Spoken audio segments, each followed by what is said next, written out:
Hello everyone, welcome back to our online platform RNCC Nursing Online Coaching and Online Test Series। तो आज का जो अपना session रहेगा वो अगेन टारगेट रहेगा के ट्रिपल एस सी को, RML SGPGI को, ठीक है, स्पेशली के ट्रिपल एस सी को। तो क्लासेस जो है अपने टिल के ट्रिपल एस सी के यहाँ पे एग्जाम के MCQs यहाँ पे सोल्व करेंगे, ठीक है। जो इंपॉर्टेंट सेशन रहेंगे MCQs रहेंगे उन्हें मैं यहाँ पे सोल्व करने की कोशिश करेंगे। डेली जो है 20 to 25 MCQs यहाँ पे विथ रेशनल आपको अच्छे से समझाए जाएंगे, ठीक है। और रेशनल्स भी ऐसे जो एग्जाम के अंदर आपको उनसे भी रेशनल से भी MCQs बने, ठीक है। इस टाइप की हम यहाँ पे प्रिपरेशन कंटिन्यू रखेंगे और डेली अपने यूट्यूब के लेक्चर्स रहेंगे, ठीक है। सभी को क्या करना है, अटेंड करना है। तो शुरू करते हैं आज के अपने सेशन को बिना किसी देरी के।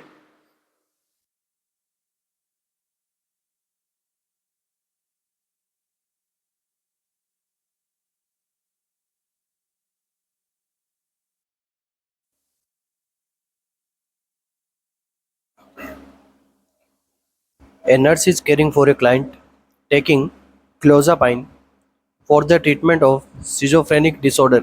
एक नर्स क्या कर रही है, क्लाइंट की केयर कर रही है और क्लाइंट को क्या चल रहा है, क्लोजापाइन ट्रीटमेंट चल रहा है। इसके लिए, सिजोफ्रेनिया के लिए। Reviews the laboratory study that have been prescribed for the client, ठीक है। अब वो क्या कर रही है नर्स, यहाँ पे लेबोरेटरी स्टडी को क्या कर रही है, रिव्यू कर रही है, क्योंकि क्लाइंट को क्या चल रहा है, क्लोजापाइन।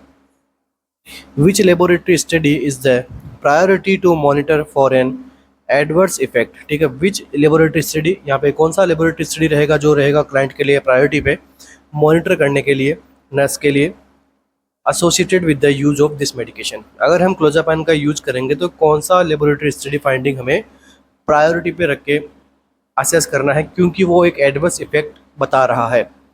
प्लेटलेट काउंट को देखोगे, कोलेस्ट्रॉल लेवल देखोगे, ब्लड यूरिया नाइट्रोजन देखोगे, या फिर वाइट ब्लड सेल काउंट देखोगे। क्या आंसर रहेगा अपना यहाँ पे?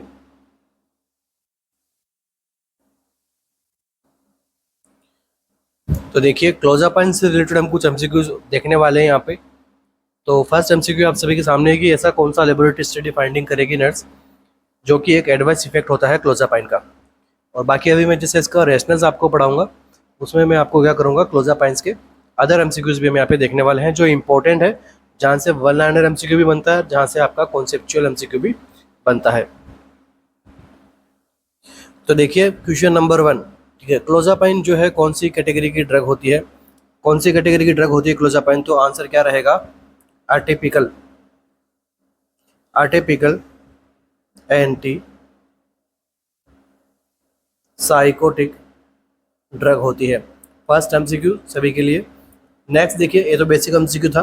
अब देखिए अपना इस MCQ का आंसर, क्लोजापाइन क्या करवाती है, हीमेटोलॉजिकल रिएक्शन करवाती है।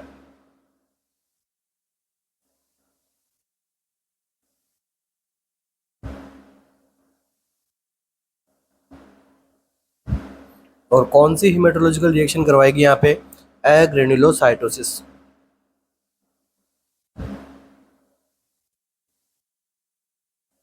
इम्पोर्टेंट है, ठीक है। ASIC के लिए भी इम्पोर्टेंट है। अब ये जो आपका एग्जाम है क्रेथिपलसी, उसके लिए भी इम्पोर्टेंट है। तो एक तो हो गया एग्रेनुलोसाइटोसिस।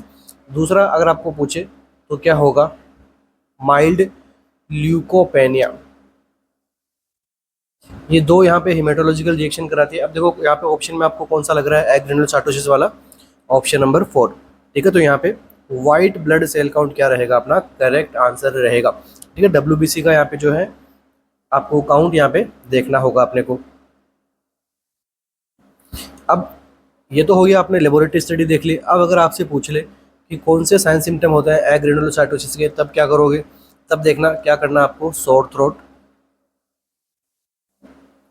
फीवर और मेलाइज, ठीक है। ये सारे साइन किसके होते हैं, एग्रेनुलोसाइटोसिस के। चलिए नेक्स्ट हम बात करते हैं टिपिकल एंटीसाइकोटिक और एटिपिकल के बारे में देख रहे थे। टिपिकल कौन सी होती है, जो ओल्डर वुमेन होती है, ठीक है, हेलोपेरिडोल वगैरह, ठीक है, ये सब क्या है, टिपिकल है। और इसके अलावा जो भी न्यूएस्ट जनरेशन है उनको हम बोलते हैं एटिपिकल, जैसे रेस्पेरिडोन हो गया, क्लोजापाइन हो गया, ओलेंजापाइन हो गया, ठीक है, ये सब। नेक्स्ट MCQ की बात करते हैं क्लोजापाइन से रिलेटेड। देखिए ये जो आपकी एटिपिकल एंटीसाइकोटिक रहती है, ठीक है, ये क्या है, एटिपिकल एंटीसाइकोटिक। ये क्या करवाती है, एक सिंड्रोम कोज करवाती है। इस सिंड्रोम का नाम क्या होता है? Lipodystrophy syndrome.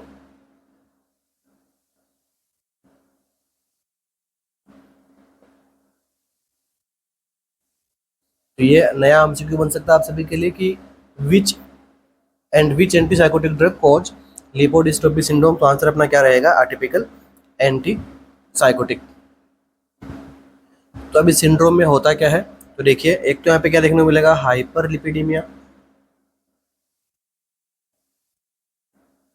नेक्स्ट यहाँ पे क्या देखने को मिलेगा? हाइपरग्लाइसीमिया। वेट गेन होगा पेशेंट का। और क्या देखने को मिलेगा? Insulin resistance. और ये जो इससे इससे होने वाला सिंड्रोम है, इसका क्या नाम है? Lipodystrophy syndrome. अब अगर आपसे एमसीक्यू पूछ ले कि मैक्सिमम रिस्क किसके साथ है लिपोडिस्ट्रोफी सिंड्रोम होने का, तो आंसर क्या रहेगा? क्लोजापाइन।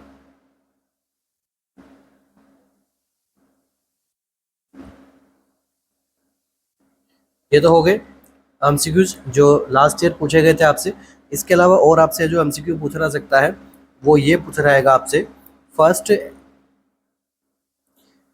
एंटी सुसाइडल ड्रग कौन सी होती है? Answer is clozapine.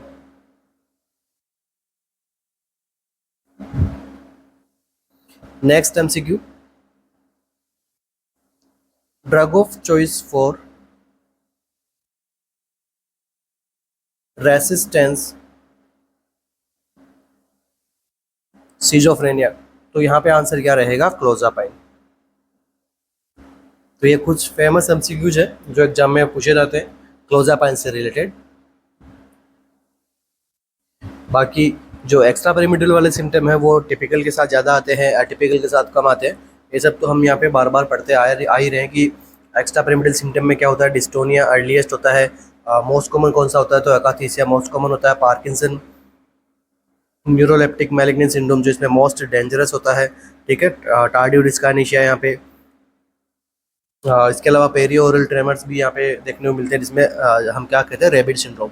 चलिए, तो वो सब चीज़ें अपने यहाँ पे है नहीं। अपना जो टॉपिक था क्लोजापाइन वो ऑलमोस्ट अपने यहाँ पे कंप्लीट होता है। बाकी और भी है इसके अंदर बताने के लिए, पढ़ाने के लिए, मगर एमसीक्यू एग्जाम में मोस्टली यही टॉपिक से बनते हैं।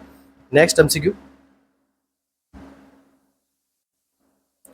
ए client has been taking metoclopramide on a long term basis. ठीक है, लॉन्ग टर्म बेसिस पे क्लाइंट क्या ले रहा है? मेटाक्लोरपेरामाइड ले रहा है। A home care nurse call the physician immediately if which side effect is noted in the client. अब यहाँ पर एक होम हेल्थ केयर नर्स है, वो कौन सा साइन देखेगी क्लाइंट में, तो वो इमीडिएटली फिजिशियन को नोटिफाई करेगी। ठीक है, ऐसा कौन सा यहाँ पे साइड इफेक्ट देखने को मिलेगा जिससे वो फिजिशियन को नोटिफाई करेगी? यहाँ पे एक्साइटेबिलिटी होगा क्लाइंट में, एंजाइटी और इरिटेबिलिटी की वजह से, uncontrolled rhythmic movement of the face और लिम्स, या फिर dry mouth not minimised by the use of sugar free hard candy. तो क्या यहाँ पे साइड इफेक्ट देखने को मिलेगा मेटाक्लोप्रोमाइड का, जहाँ पर नर्स क्या करेगी? इमीडिएटली फिजिशियन को कॉल करेगी।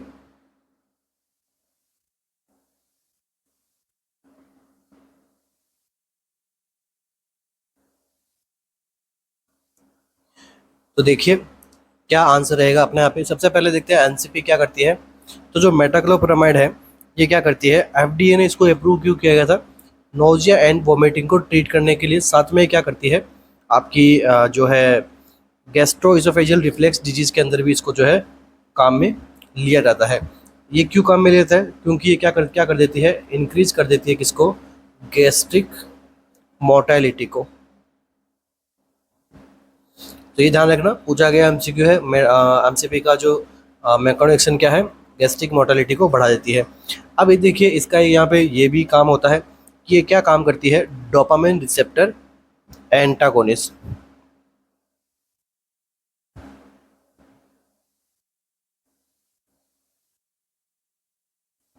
ये क्या करती है? डोपामिन रिसेप्टर एंटागोनिस्ट का काम करती है। मतलब क्या हो गया कि ये ब्लॉक करती है डोपामिन के रिसेप्टर को। तो जब ये ब्लॉक करेगी तो क्या होगा पेशेंट में? एक तो सेडेशन आएगा, और दूसरा क्या होगा? एक्स्ट्रा पिरामिडल सिम्टम्स जो है क्लाइंट के अंदर इंक्रीज होना शुरू हो जाएगा। तो यहाँ पे देखिए ऐसा कौन सा एक्स्ट्रा पेरिमेटल सिम्टम आपको यहाँ पे दिखाई दे रहा है, ठीक है, जिसमें हमें क्या करना होगा, नर्स कॉल करेगी फिजिशियन को इमीडिएटली प्रायोरिटी के लिए। आंसर नंबर 3, ठीक है, uncontrolled rhythmic movement of face and limbs. तो ये आपको क्या शो कर रहा है, ये शो कर रहा है टार्डिव डिस्काइनेशिया को।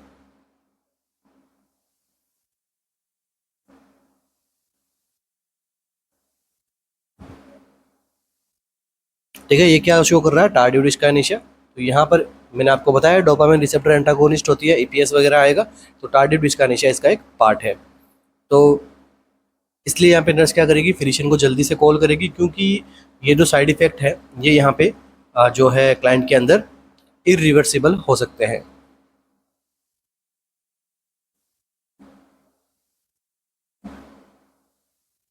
Can be irreversible. तो एक्साइटेबिलिटी, ठीक है, एक्साइटेबिलिटी यहाँ पे इसका साइड इफेक्ट में नहीं आएगा। ठीक है, एंजाइटी, इरिटेबिलिटी, जो ड्राई माउथ वगैरह है, ये यहाँ पे एकदम माइल्ड साइड इफेक्ट होते हैं, जबकि ये हार्मफुल नहीं होते हैं। ठीक है, तो यहाँ पे बेस्ट आंसर क्या जाएगा कि जिसमें यहाँ पे नर्स यहाँ पे प्रायोरिटी के साथ में फिजिशियन को कॉल करेगी, तो आंसर क्या रहेगा, ऑप्शन नंबर 3, टार्डिव डिस्काइनेशिया। इसका रीजन मैंने आपको बता दिया, डोपामिन रिसेप्टर एंटागोनिस्ट होती है, डोपामिन के इफेक्ट को कम करती है बॉडी में, और साथ में गैस्ट्रिक मोटिलिटी को बढ़ाएगी, जीआरडी की कंडीशन को ट्रीट करती है, और ये वॉमिटिंग को कैसे कंट्रोल करती है। एक सेंटर होता है कीमो ट्रिगर जोन, ठीक है, जिसको अपन बोलते हैं कीमो रिसेप्टर ट्रिगर जोन। ठीक है, ये वॉमिटिंग के इंड्यूस के लिए रेस्पॉन्सिबल होता है, तो इसके ऊपर ये इफेक्ट करती है, वॉमिटिंग को सप्रेस करवाती है। Next MCQ, the nurse is caring for a client with cancer of lungs who is receiving chemotherapy.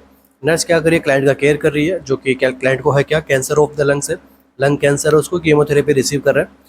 The nurse review the laboratory result and note that the platelet count is 18,000 mm3। Nurse यहाँ पे note क्या करिए, platelet count कितना है, काफ़ी कम है। Based on this laboratory result which of the following would the nurse implement. अब यहाँ पे ये जो आपको रिजल्ट मिला है लेबोरेटरी का, तो यहाँ पर नर्स जो है क्या इम्प्लीमेंट करेगी, यहाँ पे contact precaution, bleeding precaution, respiratory precaution, या फिर न्यूट्रोपेनिक प्रिकॉशन।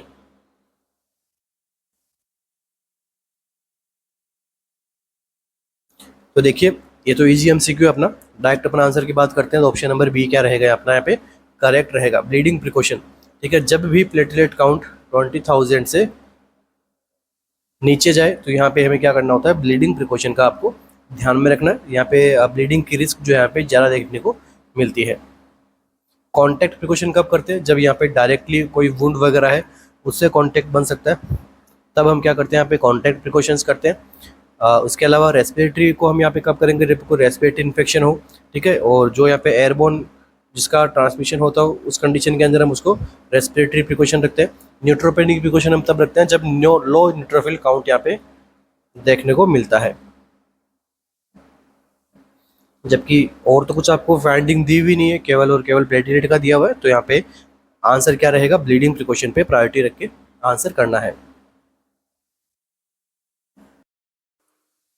आरएनसीसी की ओर से KSSC एग्जाम स्पेशल जो है टेस्ट सीरीज लॉन्च कर दी गई है, जिसमें 40 यहाँ पे मॉडल टेस्ट पेपर आपको मिलेंगे। ठीक है, इसके अंदर यहाँ पे जो आपका एग्जाम पैटर्न है उसी के अकॉर्डिंग यहाँ पे टेस्ट पेपर बनाए गए हैं, इंपॉर्टेंट टेस्ट पेपर रहने वाले हैं। ठीक है, तो जो भी स्टूडेंट्स KSSC एग्जाम के लिए प्रिपरेशन कर रहे हैं, आपके लिए काफ़ी गोल्डन अपॉर्चुनिटी होने वाली है। अगर आप ये जो है एग्जाम ओरिएंटेड टेस्ट सीरीज आप सॉल्व करोगे, तो इससे जो आपको पता लगेगा भाई एग्जाम का पैटर्न कैसा आने वाला है, किस लेवल के क्वेश्चंस आपके आने वाले हैं। ठीक है, इसलिए ये टेस्ट सीरीज भी जो है इंपॉर्टेंट है। जो भी बच्चे प्रिपरेशन कर रहे हैं वो इसको एक बार ज़रूर इंश्योर कर सकते हैं। ठीक है, एनरोल कर सकते हैं इसके लिए, और हमारे सपोर्टिव नंबर पे आप कॉल एंड मैसेज करके डायरेक्ट इसके रिगार्डिंग, और आपको इन्फॉर्मेशन कुछ चाहिए तो आप यहाँ पे कॉल एंड मैसेज करके बता सकते हैं। 24/7 जो है यहाँ पे आपको आंसर मिलेगा। ठीक है, यहाँ पे इन नंबर्स पे इसमें क्या है, 30 सेव टेस्ट प्लस 10 यहाँ पे क्या होते हैं, लाइव टेस्ट देखने को मिलेंगे। All test available for multiple attempts. ठीक है, ऐसे नहीं कि एक बार ही टेस्ट आप अटेम्प्ट कर पाओगे, मल्टीपल अटेम्प्ट्स यहाँ पे हम टेस्ट आपके कंडक्ट करवा रहे हैं। एक और इन्फॉर्मेशन आप सभी के लिए, KSSC exam daily test series continue हम यहाँ पे RNCC को ऑफिशियल ऐप पे लॉन्च हो रही है, और इस टेस्ट सीरीज में क्या है, आपके डेली लाइव टेस्ट अवेलेबल है, एग्जाम पैटर्न, उसके अलावा GK, reasoning, math, English separate portion में अवेलेबल है डेली टेस्ट के लिए। ठीक है, इसके अलावा 40 subject topic based test available मिलेंगे। इसके अलावा 80 live model test also available है मल्टीपल अटेम्प्ट्स के लिए। और ये मैं किसकी बात कर रहा हूँ, KSSC exam special daily test series. और ये एनरोल कैसे करना है, ऐप को डाउनलोड करना है, और ऐप को डाउनलोड करोगे तो होम पेज के इंटरफेस के ऊपर ही आपको ये सारी हमारी जो टेस्ट सीरीज लॉन्च हो रखी है वो सब आपको वहाँ पे प्रेजेंट मिलेगी। इनके अलावा कुछ भी आपकी क्वेरीज हो तो आप हमारे नीचे दिए गए सपोर्टिव नंबर पर भी कॉल या मैसेज करके आगे और इनके रिगार्डिंग इन्फॉर्मेशन प्राप्त कर सकते हैं। तो वापस कंटिन्यू करते हैं अपने सेशन को।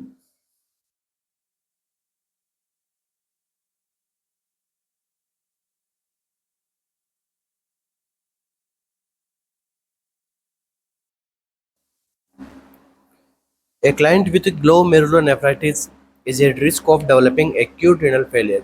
एक ग्लोमेरुलोनेफ्राइटिस का क्लाइंट है जिसको रिस्क है ARF होने की। The nurse monitor the client for which sign of this complication. अब यहाँ पे ये जो कॉम्प्लिकेशन है इसका कौन सा साइन मॉनिटर करेगी नर्स यहाँ पे, bradycardia, hypertension, decrease cardiac output या फिर decrease central venous pressure. Glomerulonephritis का पेशेंट है, उसको जो है एक्यूट रीनल फेलियर होने के चांसेस हैं। तो कौन सा ये कॉम्प्लिकेशन है उसकी ग्लोमेरुलोनेफ्राइटिस की, तो कॉम्प्लिकेशन का आपको साइन पूछा गया है, bradycardia, hypertension, decrease cardiac output या फिर डिक्रीज सेंट्रल वेनस प्रेशर।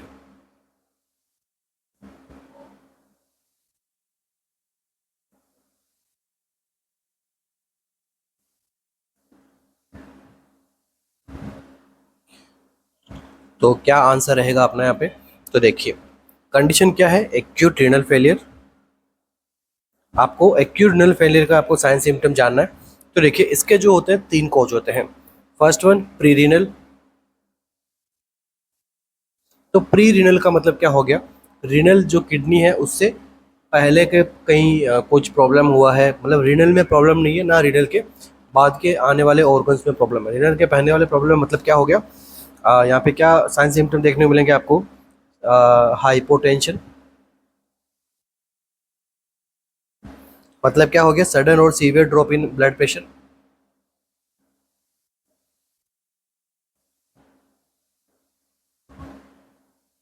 और ये जो कंडीशन होती है कौन सी कंडीशन होती है, शॉक की कंडीशन।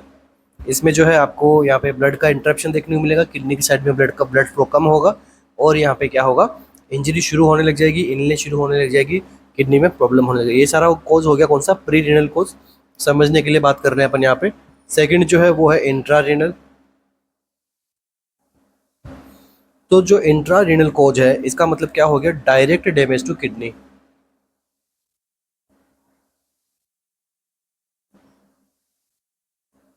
यहाँ पे किडनी के अंदर डायरेक्ट डैमेज हो गया, मतलब कोई किडनी का इन्फ्लामेशन, कोई टॉक्सिन्स की वजह से, कोई ड्रग इन्फेक्शन की वजह से, ठीक है, कोई इन्फेक्शन की वजह से, कोई यहाँ पे डायरेक्टली किडनी को ये जो है किडनी के अंदर ही कोई ब्लड सप्लाई में प्रॉब्लम हो गया, तो वो सारे कोज आते हैं इंट्रा रीनल कोज के अंदर। नेक्स्ट देखिए थर्ड वन, पोस्ट रीनल कोज। तो पोस्ट रीनल का क्या मतलब हो गया कि कोई ऑब्स्ट्रक्शन आ गया फ्लो के अंदर, ठीक है, obstruction of urine flow, urine के फ्लो में कोई ऑब्स्ट्रक्शन आ गया, मतलब कोई प्रोस्टेट के अंदर प्रॉब्लम है, किडनी में स्टोन हो गया, ठीक है, किडनी के जो यूरिन के फ्लो वाले रीजन के अंदर ब्लैडर ट्यूमर हो गया, इंजरी हो गई पोस्ट रीनल पार्ट के अंदर, तो ये सारे कोज हो सकते हैं किसके, ARF के। अब देखो ग्लोमेरुलोनेफ्राइटिस है, ये कोज क्या होता है, इंट्रा रीनल कोज है, ठीक है। चलिए प्री का हो गया, पोस्ट का हो गया, दोनों साइड में हो गए। अब देखना है कि इससे होने वाली कॉम्प्लिकेशन क्या है, तो इंट्रा रीनल कोज। तो इंट्रा रीनल कोज में आपको देखना है कि जब यहाँ पे एक्यूट रीनल फेलियर होता है और वो भी किसकी वजह से, ग्लोमेरुलोनेफ्राइटिस की वजह से, तो यहाँ पर क्या है, इंट्रा रीनल फेलियर है। अब इंट्रा रीनल फेलियर के अंदर यहाँ पर आपको क्या देखने को मिलेगा, फ्लूइड ओवरलोड। भाई किडनी जो है यूरिन यहाँ पे फिल्टर ही नहीं कर पा रही है, ठीक है, ग्लोमेरुलस में इन्फेक्शन है, प्रॉपर तरीके से काम नहीं कर पा रही है, ARF हो रहा है, तो होगा क्या, फ्लूइड ओवरलोड। अब जब फ्लूइड ओवरलोड होता है तो क्लाइंट में क्या देखने को मिलेगा आपको, हाइपरटेंशन, ठीक है, हाइपरटेंशन अपने पे आंसर रहेगा। हाइपरटेंशन ऑप्शन में ना रहे तो क्या रखना आपको, टेकीकार्डिया रखना है, ठीक है, टेकीकार्डिया ना रहे तो क्या रहेगा, ओलिगोयूरिया रखना है, ठीक है, लेथार्जी होगा, ठीक है, और बाकी जो साइन आएंगे फ्लूइड ओवरलोड के वो सब साइन अपने यहाँ पे रख सकते हैं, ठीक है। तो मैंने आपको प्री रीनल कोज समझा दिया, पोस्ट रीनल कोज समझा दिया, इंट्रा रीनल कोज समझा दिया और ऑलमोस्ट यहाँ पे जो है ARF आपका कंप्लीट हो चुका है। बाकी की स्टेजेज आती है CRF की, वो एग्जाम में पूछी जाती है। फर्स्ट स्टेज से लेके एंड स्टेज यहाँ पे ये सब पूछा रहता है, जिसमें GFR रेट का यहाँ पे पूछा रहता है कि कितना होता है, क्या होता है। Next MCQ, the nurse is monitoring a client with A fracture of the left arm. Left arm के अंदर फ्रैक्चर है, नर्स उसको मॉनिटर कर रही है। Which sign observe by the nurse is consistent with impaired venous return in the area. और यहाँ पे कौन सा ऑब्जर्वेशन रहेगी साइन का, कि वो यहाँ पे बता रहा है कि वेनस रिटर्न जो है एरिया में, मीनिंग लेफ्ट आर्म के अंदर, वो कैसा हो चुका है, इम्पेयर्ड हो चुका है। तो ऐसा कौन सा साइन रहेगा यहाँ पे? Increase oedema, weaken digital pulse, pallor और ब्लोची साइनोसिस, या फिर कंटिन्यूड पेन डिस्पाइट मेडिकेशन।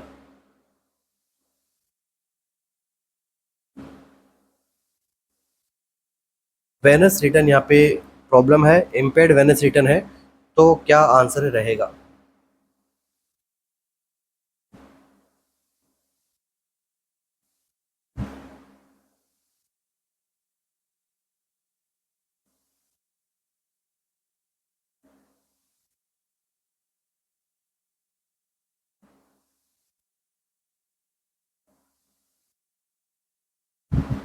तो देखिए यहाँ पे अपना जो आंसर रहेगा, सबसे पहले देखो क्या हो रहा है, इम्पेयर्ड वेनस रिटर्न मतलब वेनस फ्लो के अंदर प्रॉब्लम है। ठीक है, तो ये क्या कोज करता है? ये कोज करता है इंक्रीजिंग एडिमा। ठीक है, अगर यहाँ पे फ्लूइड आपके लिम्ब के अंदर पड़ा रहेगा, वापस से जाएगा नहीं। ठीक है, वेनस फ्लो में प्रॉब्लम है तो एडिमस एडिमेटस होगा वो। जब एडिमा होता है तो इसको आप ट्रीट कैसे करोगे? लिम्ब एलिवेशन करके। तो नर्सिंग केयर क्या देनी है आपको? एलिवेशन द लिम्ब, ये अपना आंसर रहेगा। तो इंक्रीजिंग एडिमा साइन रहेगा अपना। ठीक है, और इसके लिए नर्सिंग केयर क्या करोगे? Elevation the limb. A client is using diphenhydramine 1% as a topical agent for allergic dermatosis. Allergic dermatosis के लिए टॉपिकल एजेंट यूज कर रहे हैं डाइफेनहाइड्रामाइन 1% को। The nurse evaluate that the medication is having the intended effect. ठीक है, nurse यहाँ पे इवेल्युएट कर रही है कि मेडिकेशन का क्या है, इंटेंटेड इफेक्ट हमें मिला है। If the client report relief of what complaint. ठीक है, अगर क्लाइंट जो है कौन सी कंप्लेंट से रिलीफ के बारे में बता रहा है, तो हमें क्या जानना है कि नर्स ने मेडिकेशन ने क्या कर दिया, अपना इंटेंडेड इफेक्ट हमें प्रोवाइड किया है। पेन, अर्टिकारिया, हेडेक, या फिर स्किन रेडनेस।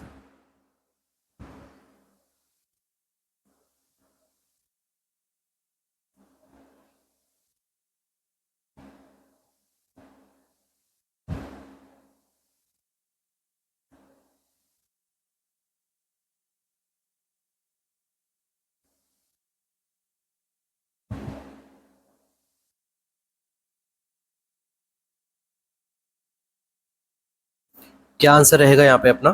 एलर्जिक डर्मेटोसिस के अंदर हम डाइफेनहाइड्रामाइन का यूज कर रहे हैं, तो कौन सा कंप्लेंट क्लाइंट में रिलीफ होगा, तो हमें पता लगेगा कि इफेक्ट जो है क्लाइंट मेडिकेशन का, हम जो चाह रहे थे वो इफेक्ट हमें मिल रहा है। Pain, urticaria, headache, skin redness.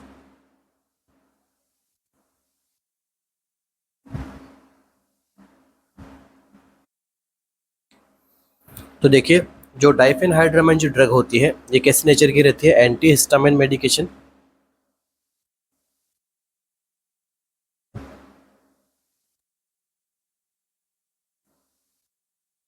तो जो एंटी हिस्टामिन मेडिकेशन है, इसको हम यहाँ पे जब टॉपिकली यूज ले रहे हैं, तो ये किसको ट्रीट करेगी? एलर्जिक रिएक्शंस को।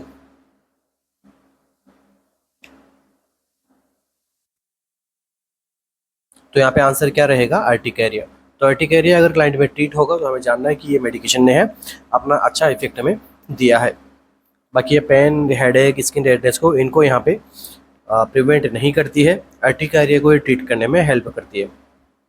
अब देखो, अगर यहाँ पे एंटी हिस्टामिन ड्रग हम दे रहे हैं क्लाइंट में, तो कौन कौन से यहाँ पे साइड इफेक्ट आएंगे? तो देखो, ड्राउजीनेस,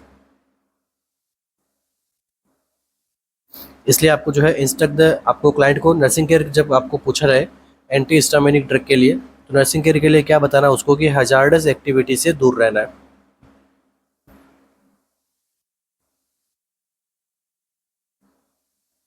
ठीक है, आपको जो है ड्राइविंग नहीं करनी है या फिर आपको ओवर कंसंट्रेशन वाली ऐसी चीज़ें नहीं करनी है। चलिए नेक्स्ट एमसीक्यू अपना।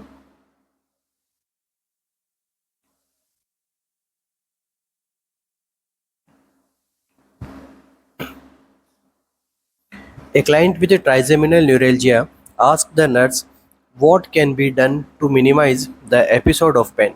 एक क्लाइंट है जिसको क्या प्रॉब्लम है ट्राइजेमिनल न्यूरैल्जिया की, वो पूछ रही है नर्स से कि किस प्रकार से जो हम यहाँ पे मिनिमाइज कर सकते हैं ट्राइजेमिनल न्यूरैल्जिया के पेन के एपिसोड को। The nurses response is based on an understanding that the symptom can be triggered by which of the following. ठीक है, अब यहाँ पे नर्स का जो रेस्पॉन्स है अंडरस्टैंडिंग से, कौन सा रिस्पॉन्स है जो प्रोवाइड करेगा जिसमें आपको पता लगेगा कि कौन से जो सिम्टम्स होते हैं ये किस से ट्रिगर्ड होते हैं। ठीक है, नर्स क्या ऑप्शन यहाँ पे सजेस्ट करेगी कि हाँ ये चीज़ें आपको अवॉइड करनी है। मतलब क्या हो गया ऐसा कि इन चीज़ों के यूज़ से सिम्टम्स जो है ट्रिगर होते हैं। यही आपसे पूछा है, इन्फेक्शन और स्ट्रेस से, हाइपोग्लाइसेमिया एंड फटीग से, facial pressure and extreme temperature से, या फिर excessive watering of the eyes और नेजल स्टिफनेस से। पूछा गया आपसे कि ट्राइजेमिनल न्यूरैल्जिया के सिम्टम्स जो है ट्रिगर कैसे होते हैं।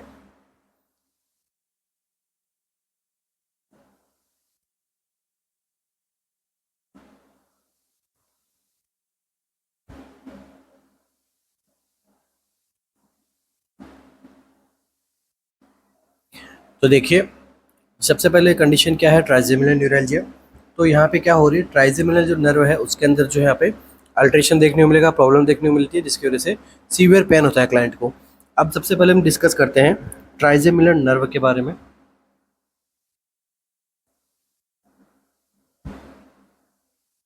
तो ट्राइजेमिनल जो नर्व है इसके रिगार्डिंग एमसीक्यू जो पूछते हैं अपने को, वो पूछते हैं thickest and longest cranial nerve कौन सी होती है।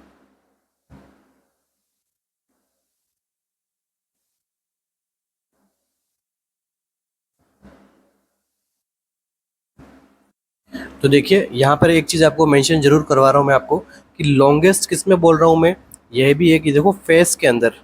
ठीक है, स्पेशली फेस का मैं लिख के बता रहा हूँ आपको, पूरी बॉडी का नहीं बता रहा हूँ। ठीक है, जबकि थिकेस्ट तो कौन सी होती है trigeminal, no doubt, but longest face के अंदर। ठीक है, इसको यहाँ पे मार्क कर लेना। चलो या तो इसको याद रख सकते हो, ठीक है, नहीं तो यहाँ पे मैं इसको हटा देता हूँ। ठीक है, तो थिकेस्ट नर्व अगर यहाँ पे होती है वो कौन सी होती है आपकी ट्राइजेमिनल नर्व। नेक्स्ट एमसीक्यू पूछा रहता है,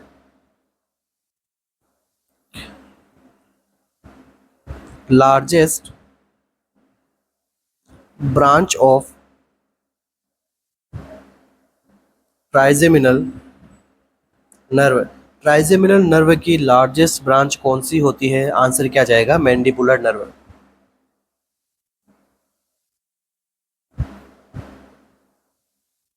चलिए, अब देखो ब्रांच की जब बात आई गई है तो कौन कौन सी ब्रांचेज होती है ट्राइजेमिनल नर्व की।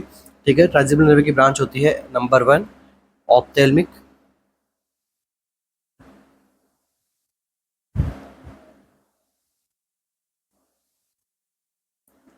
Second maxillary, and third one mandibular. ठीक है, तो यहाँ पे एक्सेप्ट में एमसीक्यू पूछते हैं कि कौन सी ग्लैंड को सप्लाई नहीं होती है ट्राइजेमिनल नर्व में, तो आंसर क्या जाएगा पैरोटिड ग्लैंड।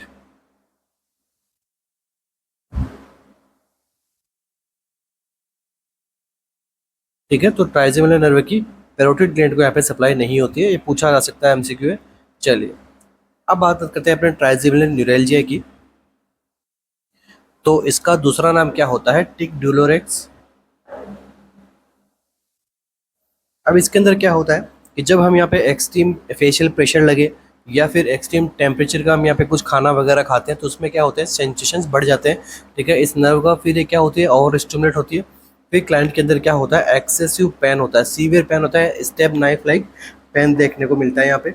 तो आंसर क्या करना है आपको, ऑप्शन नंबर 3 क्या रहेगा करेक्ट आंसर। ठीक है, ऐसा कौन सा सिम्टम होता है जो ऐसा कौन सा यहाँ पे अंडरस्टैंडिंग है जो ट्रीट करते जो ट्रिगर करते हैं सिम्टम को।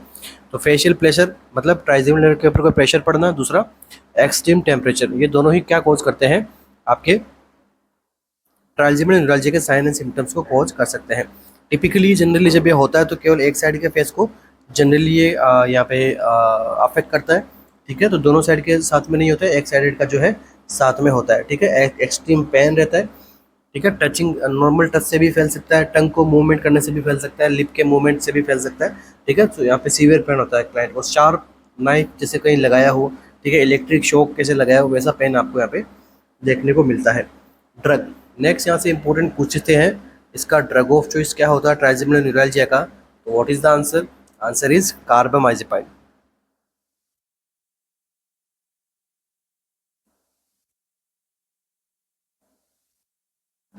चलिए, यहाँ तक सबका कंप्लीट हो गया, ठीक है। बाकी और क्या करना है आपको? सर्जरी, सर्जरी में क्या करना है आपको? परक्यूटेनियस बैलून कंप्रेशन एक सर्जरी होती है,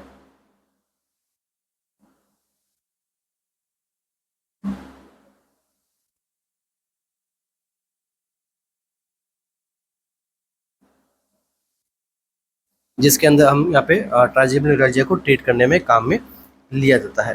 बाकी मेजर इसका ट्रीटमेंट क्या है, जो ट्रिगर करते हैं साइन सिम्टम को उनको क्या कर दो, अवॉइड कर दो। इसके अलावा एक और इम्पोर्टेंट लास्ट एमसीक्यू में बताना चाहूँगा आपको यहीं से, एक यहाँ पे ट्रायड पूछा रहता है एग्जाम में। इस ट्रायड का नाम क्या है? टॉटर ट्रायड।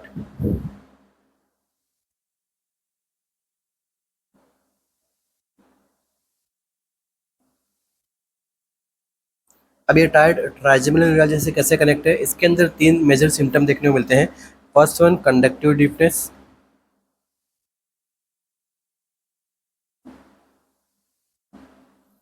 सेकंड वन आपको देखने को मिलेगा सॉफ्ट पैलेट जो होती है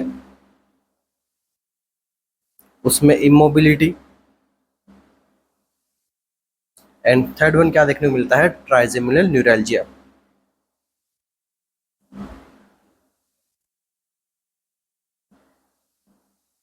ठीक है, ये कौन सा टायर्ड होता है? टॉटर टायर्ड। बस ध्यान में रखना ऐसा एक टायर्ड होता है टॉटर टायर्ड। नेक्स्ट एमसीक्यू अपना, A client with refractory myasthenia gravis is told by the physician that plasmapheresis therapy is indicated. एक क्लाइंट को क्या है? रिफ्रैक्टरी माइस्थेनिया ग्रेविस है, फिजिशियन ने कहा है कि आपको जो है प्लाज्माफेरेसिस थेरेपी की यहाँ पे नीड है। After the physician leave the room, the client ask the nurse to repeat the physician's reason for prescribing the treatment.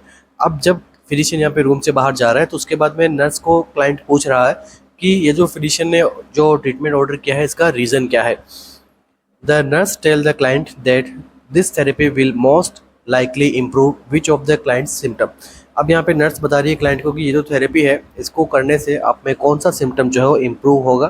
Double vision, difficult breathing, urinary incontinence, या फिर pins and needle sensation in the legs. कौन सी condition यहाँ पे treat होगी यहाँ पे?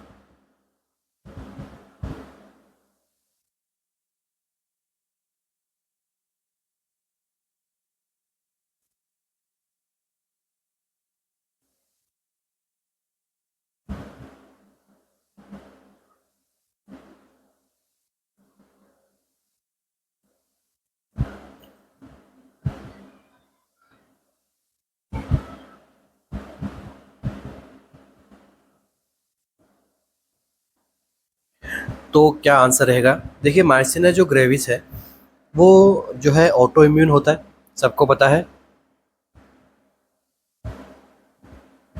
अब इसके अंदर जो एमसीक्यू पूछते हैं फर्स्ट वन, वो पूछते हैं कि टारगेट एंटीजन क्या रहता है।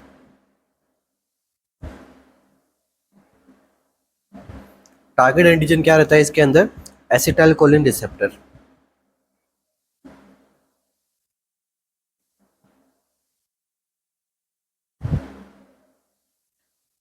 ये क्या करती है? इसको यहाँ पे डैमेज करती है, साथ में जो है एंटीबॉडीज बनती है इसके अगेंस्ट, जहाँ पे एसिटाइल कोलिन रिसेप्टर आके अटैच होते हैं वहाँ पे वो एंटीबॉडीज आके अटैच हो जाएगी। मतलब क्या मीनिंग हो गया? एंटीबॉडीज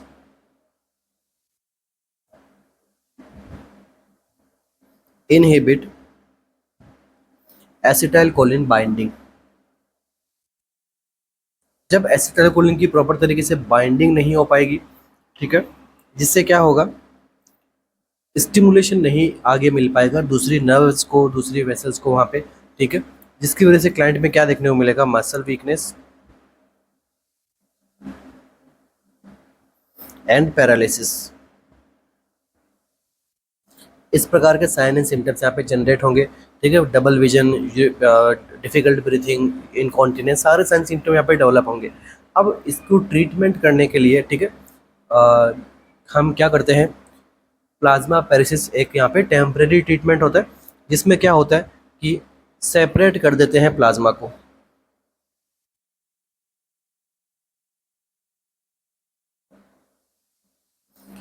इसमें क्या करते हैं, प्लाज्मा को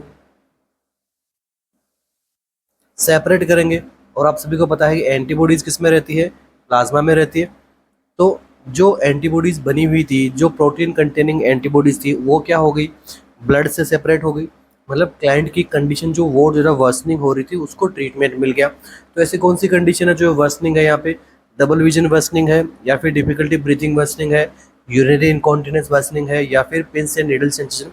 सभी को पता है रेस्पिरेटरी डिफिकल्टीज यहाँ पे सिम्टम कौन सा है, वर्सनिंग सिम्टम है। तो ये एक प्रकार से आपको इम्प्रूवमेंट देगा, ठीक है। नर्स ने यहाँ पे क्या बोलना है, विल मोस्ट लाइकली इम्प्रूव। कौन सा यहाँ पे सिम्टम मोस्ट लाइकली इम्प्रूव होगा, अगर आप प्लाज्मा प्रेसिस करवाते हो तो डिफिकल्टी ब्रीथिंग यहाँ पे क्या रहेगी, इम्प्रूव होगी यहाँ पे।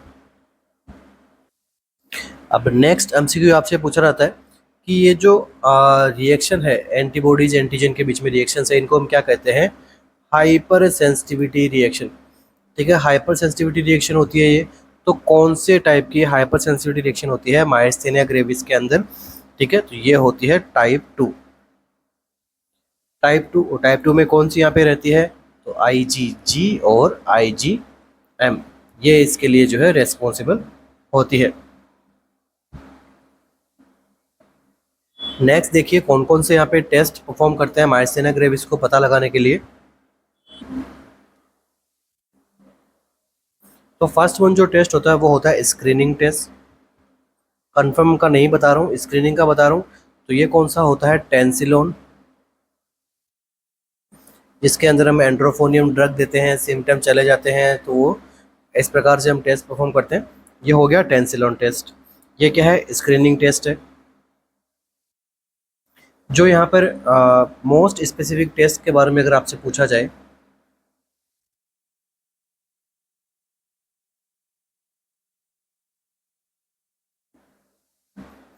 मायस्थेनिया ग्रेविस के लिए मोस्ट स्पेसिफिक टेस्ट कौन सा होता है, एसिटाइलकोलिन रिसेप्टर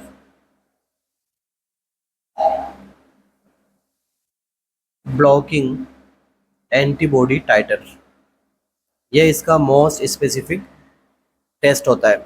इसके अलावा एक और टेस्ट हम करते हैं, ये करते हैं single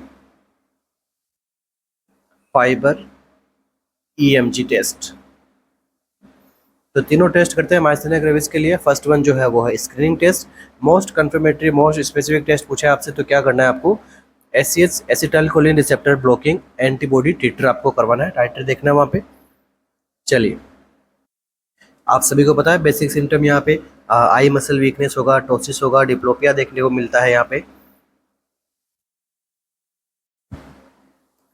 बेंजट्रोफिन mesylate is prescribed for a client with diagnosis of Parkinson disease, ठीक है। बेंजट्रोफिन मसाइलेट यहाँ पे प्रोवाइड कर रहे हैं पार्किंसन डिजीज वाले क्लाइंट को।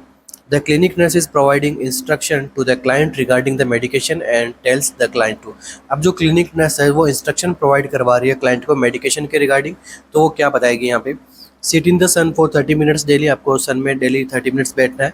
अवॉइड ड्राइविंग इफ ड्राउजीनेस और डिजीनेस अकर, या फिर expect difficulty swallowing while taking this medication, ये स्लोविंग के अंदर प्रॉब्लम करती है।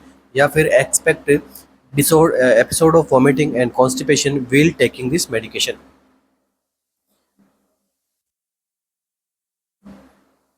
तो बेंजोट्रोफिन मसाइलेट जो है यहाँ पे पार्किंसन डिजीज में देने का मीनिंग क्या है, या फिर हम जो है कौन सा इंस्ट्रक्शन यहाँ पे क्लाइंट को प्रोवाइड करेंगे अगर बेंजोट्रोफिन ड्रग दी जा रही है तो।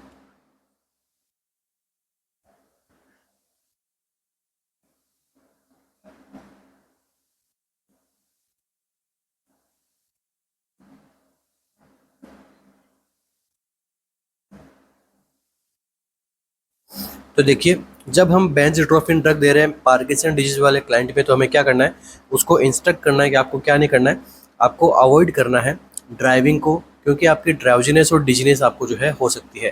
ठीक है, इसका कौन से क्लास की ड्रग रहती है, तो एंटी कोलिनर्जिक मेडिकेशन होती है।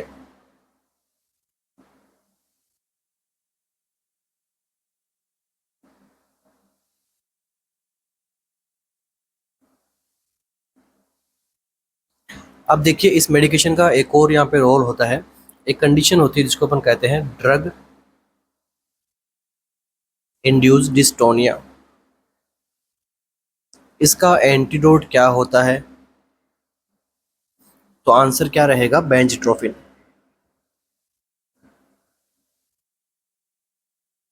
ठीक है, तो ड्रग इंड्यूस्ड डिस्टोनिया का एंटीडोट क्या होगा, बेंजट्रोफिन। अब इसका एक और एमसीक्यू भी रिसेंटली देखा गया एग्जाम के अंदर कि एक बच्चा है जिसको क्या हो रखा है, सीजोफ्रेनिया। अब सीजोफ्रेनिया होने की वजह से वो क्या एक मेडिकेशन पे है। ठीक है, ऑन मेडिकेशन में है वो, उसको कुछ मेडिकेशन चल रही है। अब मेडिकेशन चलने के बावजूद भी उसको क्या हो रहा है, नेक स्टिफनेस। ठीक है, नेक स्टिफनेस देखने को मिल रहा है एंड स्पाज्म हो रहा है उसके अंदर।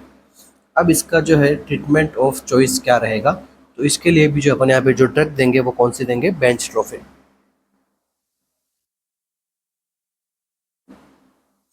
चलिए next MCQ, which does the nurse assess for in a client who has pernicious anaemia. तो पर्नीशियस एनीमिया के लिए नर्स यहाँ पे क्या असेस करेगा क्लाइंट में, constipation, shortness of breath, dusky lips and gums, या फिर स्मूथ सोर रेड टंग।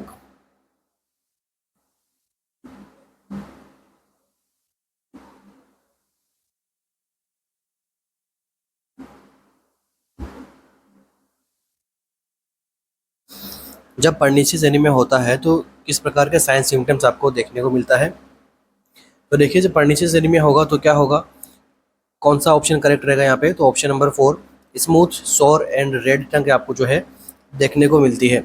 अब देखो क्या है क्लासिकल क्लिनिकल इंडिकेटर क्या है पर्नीशियस एनीमिया के, क्लासिकल साइन की हम बात करें तो क्या क्या होते हैं, तो देखिए वीकनेस,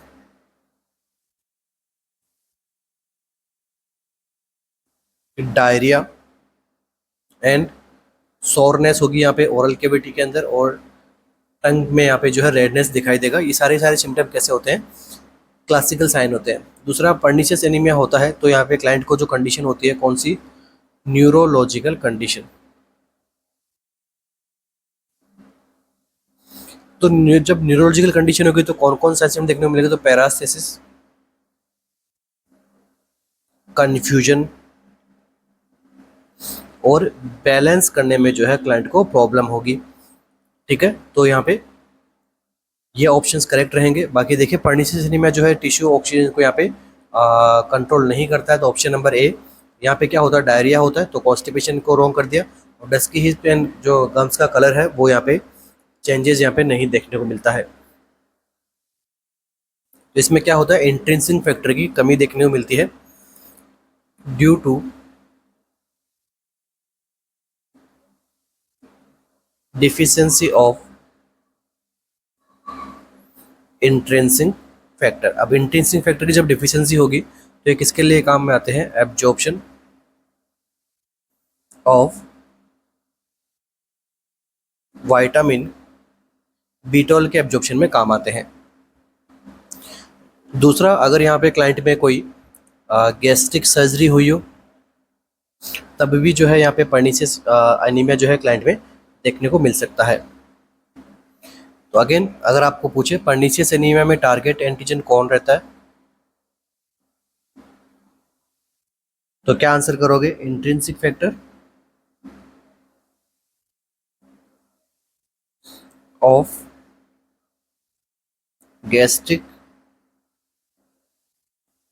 पैराइटल सेल, ये यहाँ पे टारगेट फैक्टर रहता है। अब इसकी वजह से क्या होगा, इंट्रिंसिक फैक्टर में कमी देखने को मिलेगी और साथ में जो है ड्रॉप देखने को मिलेगा विटामिन बी12 में। इसकी वजह से जो है एनीमिया होगा क्लाइंट में, एरिथ्रोपोइटिन का यहाँ पे जो एरिथ्रोपोइसिस के अंदर यहाँ पे अवॉइड कंडीशन यहाँ पे अल्टर होगी, एनीमिया देखने को मिलता है। इस टाइप का जो एनीमिया रहता है वो क्या रहता है, पर्नीशियस एनीमिया। चलिए next,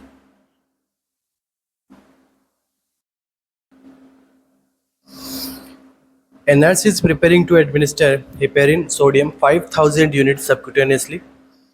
Which of the following indicate the accurate procedure for administering this medication? तो यहाँ पे कौन सा ऑप्शन है वो इंडिकेट कर रहा है कि एक्यूरेट एडमिनिस्ट्रिंग यहाँ पे जो है हो रही है। आपको हिपेरिन देना है 5000 यूनिट सबक्यूटेनियसली, तो कौन सा यहाँ पे मेथड रहेगा एडमिनिस्ट्रेशन का वो एक्यूरेट रहेगा?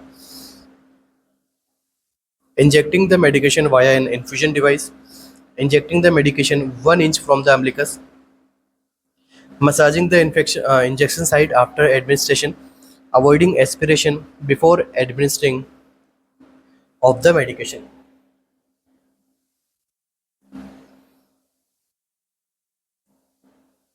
तो एक्यूरेट प्रोसीजर पूछा आपसे, तो कभी भी जो है जब हिपेरिन हम लगाते हैं सबक्यूटेनियसली लगाएंगे तो हमें यहाँ पे सबसे पहले तो इन्फ्यूजन डिवाइस का यहाँ पे कोई नीड है नहीं। दूसरा, जो इंजेक्शन लगाएंगे हम अम्लिकस से कितना होना चाहिए, 2 इंचेस जो है यहाँ पे दूर होना चाहिए। तो ऑप्शन नंबर बी भी क्या हो रहा है यहाँ पे रॉन्ग हो रहा है। कभी भी यहाँ क्या नहीं करना है आपको, यहाँ पे मसाज नहीं करना है, तो ये भी रॉन्ग हो रहा है। तो कौन सा करेक्ट है?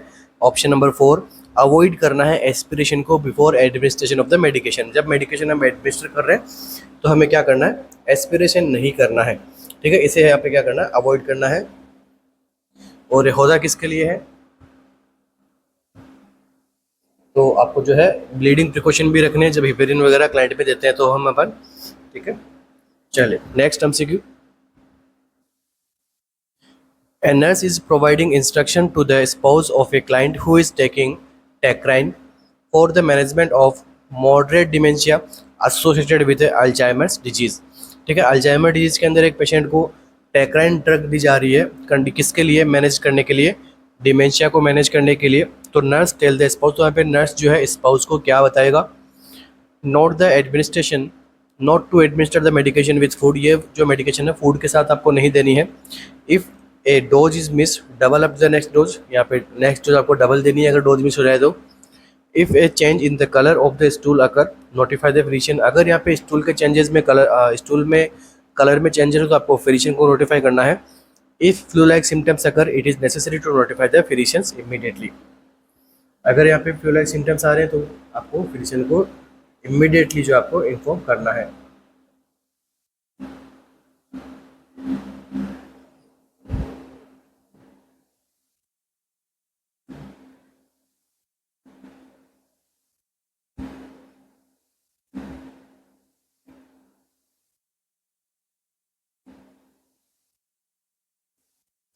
तो सबसे पहले बात हमेशा ध्यान रखनी है कि टेक्राइन को जो क्या करना है आपको विद मील देना है आपको, ठीक है।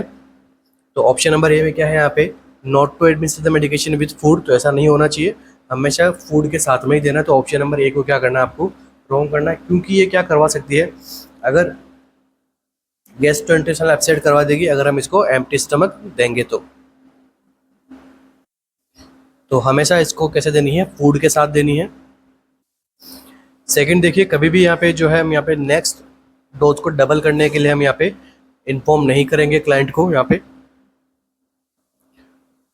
नेक्स्ट देखिए, फ्लू लाइक सिम्टम्स अगर, तो ये जो मेडिकेशन है इसके कॉमन साइड इफेक्ट होता है फ्लू लाइक सिम्टम। तो इसके लिए भी जो आपको फिजिशियन को नोटिफाई करने का नीड नहीं है, क्योंकि हम ये सब चीज़ें इंस्ट्रक्ट करके देंगे क्लाइंट को। तो flu like symptom common side effect है। अब कौन सा आंसर करेक्ट रहेगा? Option number 3। मतलब क्या हो गया? ये जो ड्रग है वो क्या कोज करवा सकती है? हेपेटाइटिस। ड्रग इंड्यूस हेपेटाइटिस कोज करवा सकती है। इसके लिए अगर आपको जैसे क्लाइंट में nausea, vomiting, diarrhoea, anorexia, jaundice जैसे सिम्टम्स देखने को मिले, रेसेस देखने को मिले, तो इन सब कंडीशंस में या फिर स्टूल के कलर्स चेंज मिले, यहाँ पे क्या करना है? क्लाइंट को नोटिफाई करना है फिजिशियन को। A client takes aluminium hydroxide tablet as needed for heartburn. ठीक है, एल्यूमिनियम हाइड्रोक्साइड टेबलेट दी जा रही है हार्ट बर्न के लिए।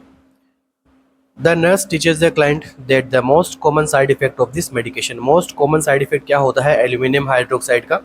डिजीनेस, एक्साइटेबिलिटी, मसल पेन या फिर कॉन्स्टिपेशन।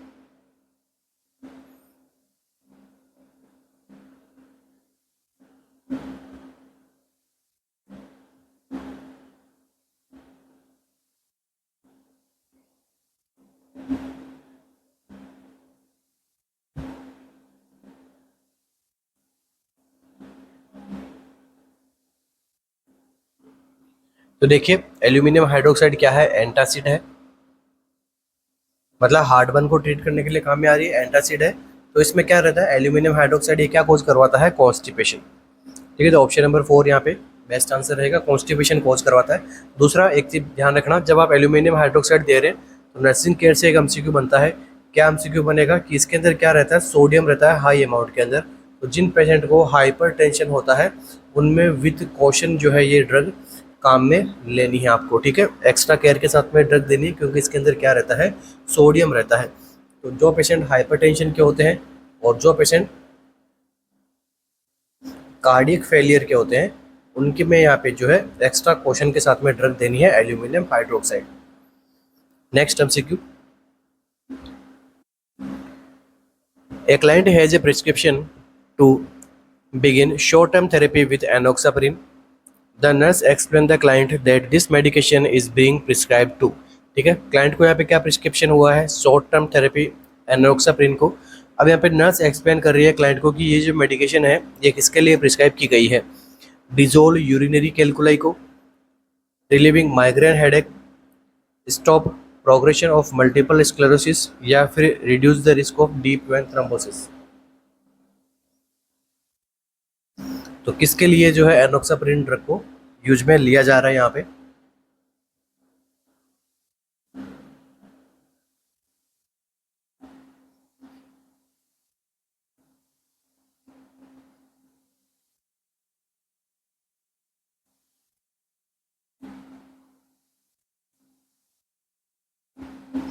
तो देखिए एनोक्साप्रिन क्या है, एनोक्साप्रिन जो एक है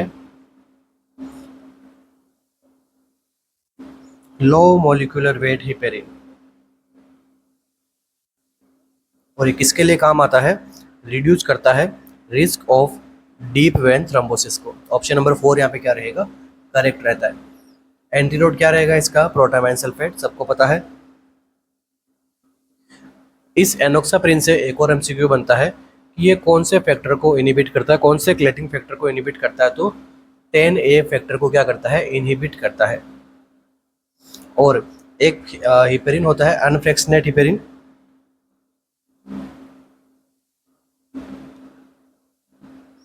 ये किसको इनहिबिट करता है, ये करता है both factor second A and 10A। ठीक है, ये जो है सेकंड फैक्टर को और 10वें फैक्टर को क्या करता है, ब्लॉक करता है, इनहिबिट करता है। और जो लो मॉलिक्यूलर वेट हिपेरिन है, मतलब क्या, एनोक्साप्रिन, ये किसको केवल ब्लॉक करता है, इनहिबिट करता है 10 को। A nurse is caring for a client who is receiving colchicine. The nurse understands that the client responding favorably to the medication if there is a decrease in। Colchicine drug यहाँ पे दी जा रही है client को। अब nurse understand कर रही है कि जो क्लाइंट है वो फेवरेबली रेस्पॉन्डिंग कर रहा है, अच्छे से रेस्पॉन्ड कर रहा है मेडिकेशन से। अगर क्लाइंट में जो कौन सा रेस्पॉन्स यहाँ पे डिक्रीज देखने को मिलेगा, तब हेडेक कम देखने को मिलेगा, जॉइंट इन्फ्लामेशन कम होगा, ब्लड ग्लूकोज लेवल कम होगा, या फिर सीरम ट्राइग्लिसराइड लेवल कम होगा।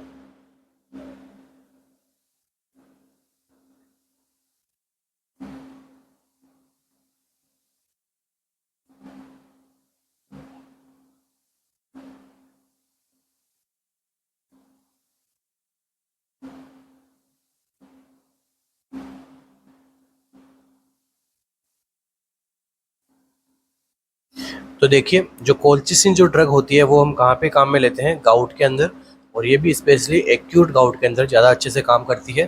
ठीक है, इंडोमेथासिन भी काम करती है, कोल्चिसिन भी यहाँ पे काम करती है, और कॉर्टिकोस्टेरॉइड भी हम यहाँ पे थेरेपी में देते हैं, क्योंकि इन्फ्लेमेशन को कम करवाना है। तो आंसर क्या रहेगा आपका, जॉइंट इन्फ्लेमेशन। तो कॉर्टिकोस्टेरॉइड इन्फ्लेमेशन कम करता है। आप बेस्ट आंसर क्या रहेगा, कोल्चिसिन। ये भी क्या करती है, गाउट में देते हैं, गाउट में भी क्या होता है, जॉइंट में इन्फ्लेमेशन। फास्टेस्ट एक्टिंग ड्रग है ये।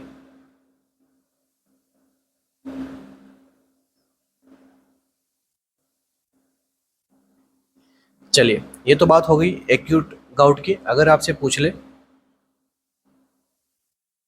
क्रोनिक गाउट के लिए ड्रग ऑफ चॉइस बता दीजिए, तो आंसर क्या रहेगा, एलोप्यूरिनोल।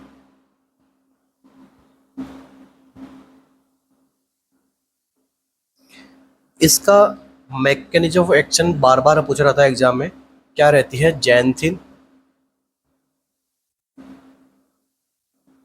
ऑक्सीडेज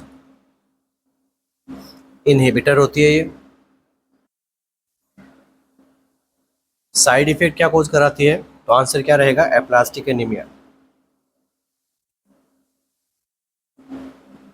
दूसरा पेरिफेरल न्यूराइटिस, यहाँ पे मेजर साइड इफेक्ट है। इसके अलावा जीआई इरिटेशन वगैरह, बोन मेरो सप्रेशन में एप्लास्टिक एनीमिया आ जाएगा आपका।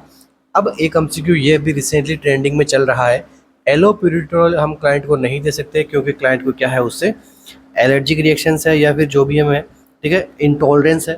ठीक है, एलोप्यूरिटोल से क्या हो गया क्लाइंट को? इंटॉलरेंस। तो अब यहाँ पर इसकी जगह कौन सी ड्रग दी जाएगी, ये अभी रिसेंट के पूछा गया एमसीक्यू है। तो यहाँ पे जो ड्रग देंगे वो देंगे फेबुजोक्सेट। ठीक है, फेबुजोक्सेट जो यहाँ पे ड्रग प्रोवाइड की जाएगी। अगर एलोप्यूरिनोल से इंटॉलरेंस हो रहा है किसी पेशेंट को, तो यहाँ पे जो ड्रग दी जाएगी वो जाएगी फेबुजोक्सेट। नेक्स्ट देखिए, drug of choice for acute gout attack में कोल्चिसिन अगर ऑप्शन में नहीं है तो इसके अलावा एक और जो ड्रग होती है वो कौन सी होती है? प्रोबेनासिड। इसको भी हम यहाँ पे प्रोवाइड करते हैं, प्रोबेनासिड को भी, अगर कोल्चिसिन ऑप्शन में नहीं है तो।